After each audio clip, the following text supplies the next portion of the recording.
homeless man noticed a pregnant woman alone, clearly in labor and in pain. There was no one else around. He didn't hesitate. He stepped in and stayed with her, doing everything he could as the night stretched on. Breathe, just breathe. You're doing great. Stay strong. Help is on the way. When help finally arrived, he slipped away quietly, leaving no name behind. By the next morning, police cars were moving through the streets, searching for him. What came next would quietly reshape his life in ways he never imagined. Hi, and welcome to Unveiled Whispers. Let's begin. The gas station office was dim, lit almost entirely by the monitors on the wall. Outside the screens, nothing moved. Inside them, the night replayed in silence. 2 police officers stood close to the desk. Behind them, a man remained still, hands clasped, eyes locked on the footage. The timestamp glowed in the corner of the screen, 11 p.m. "Go back a little," one officer said. The footage rewound. Frost covered the concrete. Near the edge of the frame, a homeless man sat against the wall, barely shifting. "He was already there," the officer said, "at least 3 hours before the incident." "Run it forward."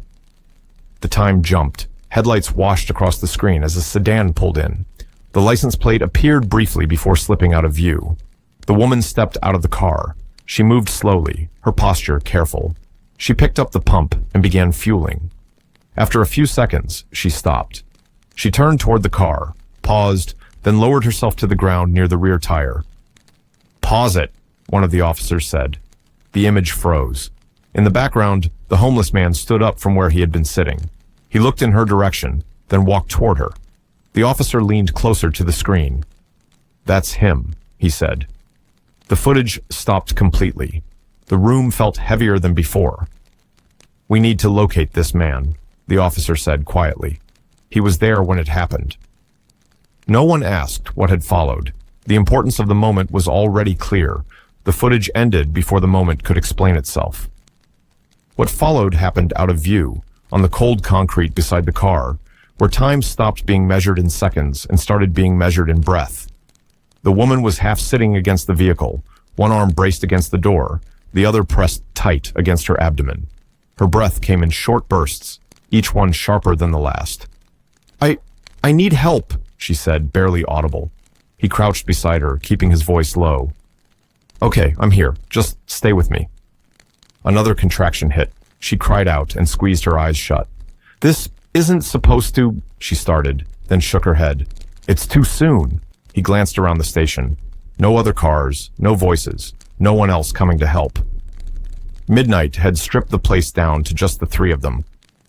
"You have a phone?" he asked. She nodded and handed it to him with trembling fingers. He dialed 911. 911, what's your emergency?" "She's pregnant," he said. "We're at a gas station. She's in labor. I don't think we can wait." The operator stayed calm. "Okay, I need you to stay with me. Tell me where you are." He read the address from the sign by the road. The operator began asking questions. How close the pain was coming, whether the baby was visible, whether the woman was conscious. He answered as carefully as he could, checking her face between responses. Another contraction hit, longer this time. She grabbed his sleeve and didn't let go. "I can't do this," she said, panic breaking through the pain. "Yes, you can," he said. "You're not alone." The operator's instructions were clear and direct. He followed them without argument, adjusting his position when told, steadying his hands when they began to shake, keeping his attention fixed on the voice guiding him through each step. Then the baby was born. For a moment, nothing happened. The sound he expected didn't come. The woman looked at him, fear rising fast. He's not crying," she said. The operator's voice sharpened, but stayed controlled. "Listen to me. I need you to act now." She gave precise instructions. He followed them, doing exactly what was asked, forcing himself to stay focused, despite the fear tightening in his chest. "Again," the operator said. "One more time." Still nothing. He stood and ran to where his belongings were stacked near the wall. He grabbed the only blanket he owned, thin, worn, but clean, and tore it open as he hurried back. He did what the operator told him. He didn't stop. Then the baby made a sound, faint at first, then stronger. A cry. The woman broke down, sobbing with relief. He let out a breath he hadn't realized he'd been holding. Sirens grew louder in the distance.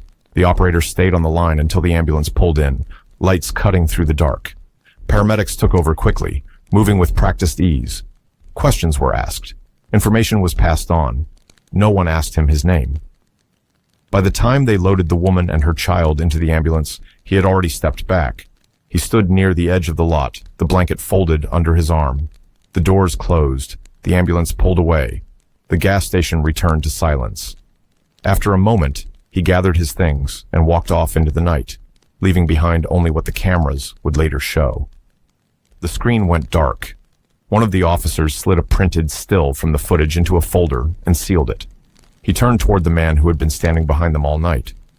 "We'll start looking first thing in the morning," he said. "That's when we're most likely to find him." The man nodded. He didn't answer right away. In his hand was an envelope, creased from being folded and unfolded too many times. He held it tightly, as if afraid of setting it down. "I just want to see him," he said finally. "That's all." The officer met his eyes and gave a short nod. "We'll do what we can." The room emptied slowly after that.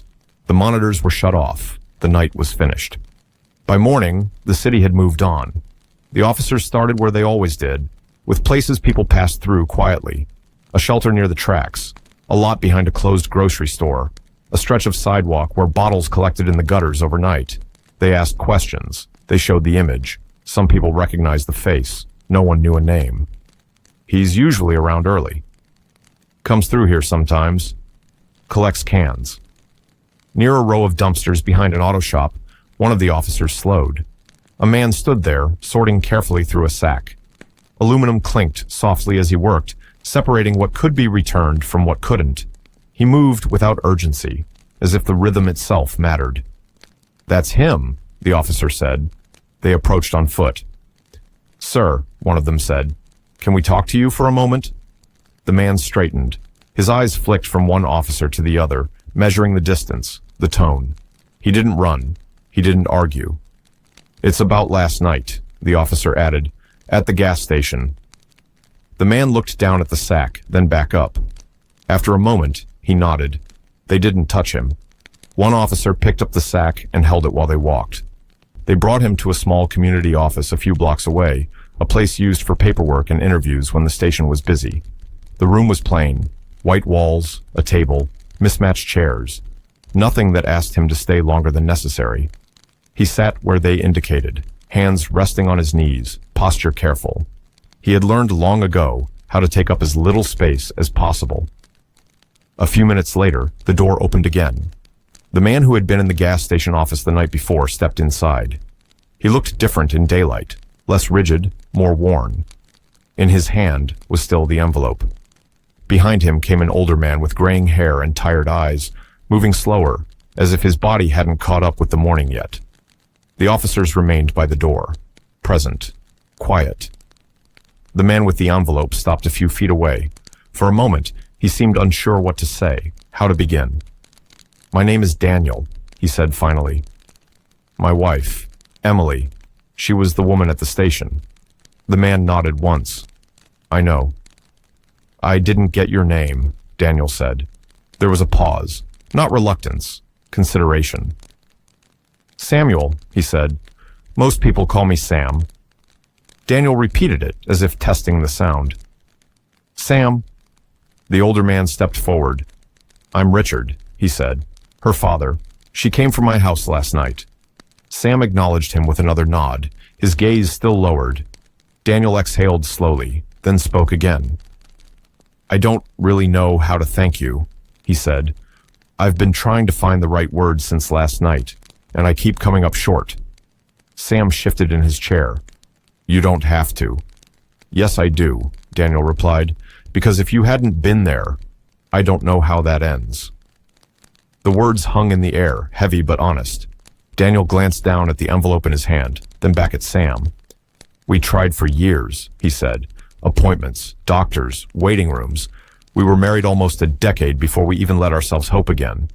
Last night, that was supposed to be a normal stop on the way home." Richard added quietly, "We were joking about baby names before she left." Sam's jaw tightened slightly. He looked up then, just enough to meet their eyes. She's okay? He asked. Daniel nodded. She is. Both of them are. Emily's getting some rest now. Something eased in Sam's chest. He hadn't realized how tightly he'd been holding himself together until that moment. That's good, he said. That's all that matters. Daniel reached into his pocket and pulled out his phone. She wanted to see you, he said.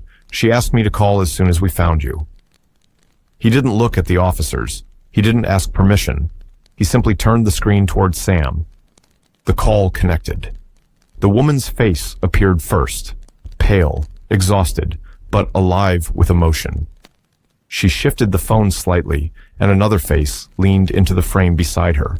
Her mother, eyes red, one hand pressed to her mouth as if she were holding herself together. Between them, the baby lay bundled and sleeping, impossibly small. Sam froze. That's him, she said softly. That's my son. Her voice trembled, then steadied. And you're the man who helped bring him into the world. Tears spilled freely now. I didn't know your name last night. I didn't even know your face clearly, but I knew you stayed. I knew you didn't leave when you could have. Her mother leaned closer to the screen. I've been thanking God since last night, she said through tears. And if it wasn't God, then fate, or grace, or whatever puts the right person in the right place. You were sent. Sam shook his head gently. I'm not anything like that, he said quietly. I just saw someone who needed help, and I stayed. That's enough, the woman said. That was more than enough. Daniel stepped into view. We named him after my grandfather, he said. But when he's old enough to ask how he was born, your name will be part of the story. Sam's throat tightened painfully. He looked at the baby again, the steady breathing, the quiet proof. I'm glad he's okay, he said. That's all I wanted. The call ended a few moments later, gently, without ceremony. Not because there was nothing left to say, but because the feeling had grown too large for words. Silence returned to the room, different now, softer, human. Richard was the next to speak. Do you have family, Sam? Sam shook his head. Not anymore. Did you ever? Daniel asked carefully. Sam leaned back slightly, staring at the wall as if the answers were written there. I grew up in Indiana, he said. Dad drank. Mom worked herself into the ground. Nothing dramatic. Just enough chaos to teach you how to stay quiet. He paused. I got married young. Thought love would fix everything. When the factory shut down, we started losing ground. One missed payment turned into another. Then came a bad decision. Nothing violent, nothing serious. But it followed me. Daniel listened, saying nothing, his eyes fixed on Sam's face, as if he were afraid to miss any part of the story. After that, Sam continued, every job application ended the same way. Background check, no call back. People stopped trusting you. Eventually, you stopped trusting them too. He hesitated, then added, almost as an afterthought, I do what I can now. Collect cans, bottles, things people throw away. It's not much, but it keeps me moving, keeps me out of trouble. He shrugged lightly. Some days that's enough. Daniel glanced at the envelope again and set it on the table. This is for you, he said. It's not charity, it's gratitude. Sam pushed it back immediately. I can't take that. Why? Daniel asked gently. It's more than what you make collecting cans. It could give you some breathing room. Sam's hand lingered on the edge of the table. For a moment, he didn't look at Daniel at all. His jaw tightened, not in anger, but in something closer to resolve. When he finally spoke, his voice was steady. Because what I did last night wasn't for sale, he said. I didn't help her expecting anything back. I helped because she needed someone, and I was there. The room went quiet again. No one rushed to fill it. Daniel looked at the envelope, then at Sam, as if seeing the space between those two things for the first time. One of the officers shifted his weight near the door, exchanging a brief glance with the other. Nothing official, just acknowledgement. Richard studied Sam, then gave a slow nod. That tells me more about you than any record ever could, he said. Sam pushed his chair back and stood. I should go. Daniel stood with him, a step quicker than he meant to be. Not yet, he said, then softened. Just not yet. Sam paused, then remained where he was. The envelope stayed on the table, untouched. For the first time in a very long time, Sam didn't feel like disappearing was his only option.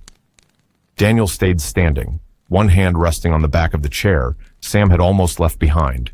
He spoke without hurry, as if there were no risk of the moment slipping away.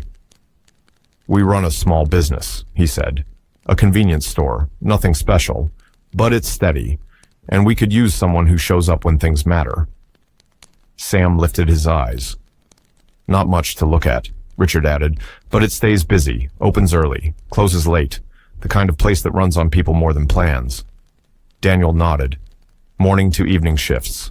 Stocking, register, deliveries when they come in." The room stayed quiet, the words settling without pressure. Sam's hands tightened slightly on his knees. "Most places don't get past the background check," he said. It wasn't a complaint, just fact. Richard met his gaze. "We're not hiring a record," he said. "We're hiring a man we already saw." Daniel glanced once at the envelope, then deliberately turned his attention away from it. "This wouldn't be about last night," he said. "It'd be work, paid, same expectations as anyone else." The silence narrowed, focused now. Sam didn't speak right away. He measured the space between what had been offered and what he had learned not to expect. "When would you need me?" he asked.